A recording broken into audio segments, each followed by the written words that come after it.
हर हर महादेव, जय हो शिव शंकर साथियों, जय श्री राम भाइयों बहनों। स्वागत है आप सभी का शिवा न्यूज़ में। दोस्तों, आज की इस खास वीडियो के अंदर हम बात करने वाले महाराष्ट्र लोकसभा चुनाव की कि अगर आज की परिस्थिति के अंदर महाराष्ट्र के अंदर लोकसभा चुनाव हो जाते हैं तो किस पार्टी या किस गठबंधन को महाराष्ट्र की 48 लोकसभा सीटों में से कितनी कितनी लोकसभा सीटें जो हासिल हो सकती है। दोस्तों, मुख्य रूप से मुकाबला महाराष्ट्र लोकसभा चुनावों में इस बार 2024 के अंदर दो बड़े गठबंधन के बीच ही होने वाला है, जिसके अंदर एक तरफ एनडीए गठबंधन है जिसके अंदर स्वयं भारतीय जनता पार्टी, एकनाथ शिंदे की नकली शिवसेना और अजित पवार की नकली एनसीपी जो शामिल है, और दूसरी तरफ इंडिया गठबंधन जिन्हें राज्य के अंदर तो महाविकास अघाड़ी के नाम से जाना जाता है, लेकिन जब बात आती है राष्ट्रीय लेवल की, नेशनल लेवल की, तो इन्हें इंडिया गठबंधन से संबोधित किया जाता है, जिसके अंदर मुख्य रूप से कांग्रेस पार्टी शामिल है, शरद पवार जी की असली एनसीपी शामिल है और उद्धव ठाकरे जी की असली शिवसेना जो है शामिल है। तो मुख्य रूप से मुकाबला इन दोनों ही बड़े गठबंधन के बीच में इन आने वाले लोकसभा चुनावों में खास तौर पर महाराष्ट्र के अंदर होने वाला है। तो किसे कितनी सीटें मिलेगी, किसका क्या प्रभाव पड़ेगा, इन सब बातों के बारे में विस्तार से जानेंगे। तो जल्दी से शुरू करते हैं अपनी इस खास वीडियो को।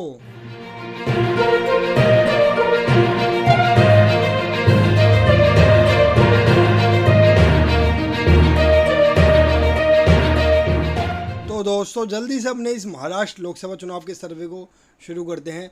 दोस्तों, ये सर्वे हमने पूरी महाराष्ट्र की 48 लोकसभा सीटों पे किया गया है, जिसके अंदर तकरीबन हमने 3.5 करोड़ लोगों की राय पूरे महाराष्ट्र से जो है हमने ली है। तो आज की इस खास वीडियो के अंदर हम बात करने वाले सबसे पहले वोट परसेंटेज की कि महाराष्ट्र के अंदर कि किस पार्टी को या किस गठबंधन के खाते में कितने फीसदी वोट जा सकते हैं। फिर बाद में हम बात करेंगे सीटों की। तो सबसे पहले बात करते हैं वोट परसेंटेज की। लगभग 4% वोट अन्य के खाते में जा सकते हैं। केवल 40% वोट एनडीए गठबंधन यानी कि भारतीय जनता पार्टी के गठबंधन को इन आने वाले महाराष्ट्र लोकसभा चुनावों में मिल सकते हैं। और सबसे ज़्यादा 56% वोट इंडिया गठबंधन इन आने वाले महाराष्ट्र लोकसभा चुनाव में हासिल कर सकता है। यानी कि साफ तौर पर दिखाई दे रहा है कि वोट परसेंटेज के मामले में इंडिया गठबंधन सबसे ज़्यादा आगे दिखाई दे रहा है। लगभग 16% वोटों की प्रचंड बढ़त इंडिया गठबंधन ने महाराष्ट्र लोकसभा चुनाव में एनडीए गठबंधन यानी कि बीजेपी के गठबंधन के ऊपर बना के रख रखी है।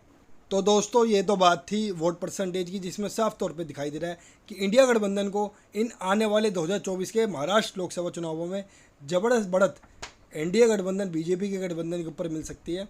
अब बात करते हैं कि अगर इस वोट परसेंटेज को हम सीटों में कन्वर्ट करते हैं यानी कि ट्रांसलेट करते हैं, तो जो महाराष्ट्र की 48 लोकसभा सीटें हैं, इनमें से कितनी सीटें एनडीए जीत सकता है, कितनी सीटें इंडिया गठबंधन हासिल कर सकता है और कितनी सीटें अन्य के खाते में जा सकती है। अगर आज की डेट के अंदर महाराष्ट्र में लोकसभा चुनाव हो जाए तो महाराष्ट्र के अंदर अन्य राजनीतिक दलों का यहाँ पे खाता भी खुलता हुआ नजर नहीं आ रहा है। केवल 7 सीट पे पूरा एनडीए गठबंधन इन महाराष्ट्र लोकसभा चुनावों में सिमट के रह सकता है, जो कि बहुत बड़ा झटका है बीजेपी के लिए और एनडीए के लिए, क्योंकि पिछली बार के लोकसभा चुनाव में महाराष्ट्र के अंदर यहाँ पे इन्होंने 48 में से 43 लोकसभा सीटें हासिल की थी, जो कि अब घटकर केवल महज 7 सीटों पर सिमट के रह सकती है। और सबसे ज़्यादा 41 सीटें इंडिया गठबंधन इन आने वाले महाराष्ट्र लोकसभा चुनावों में हासिल कर सकता है। यानी कि साफ तौर पे दिखाई दे रहा है कि अगर आज की डेट के अंदर महाराष्ट्र में लोकसभा चुनाव हो जाए तो महाराष्ट्र के अंदर एक तरफा लहर इंडिया गठबंधन के पक्ष में चलती हुई दिखाई दे रही है। एक तरफा लोगों ने मूड महाराष्ट्र के राहुल गांधी जी को पीएम बनाने के लिए दिखाई दे रहा है और कांग्रेस पार्टी को केंद्र में सरकार बनाने के लिए दिखाई दे रहा है।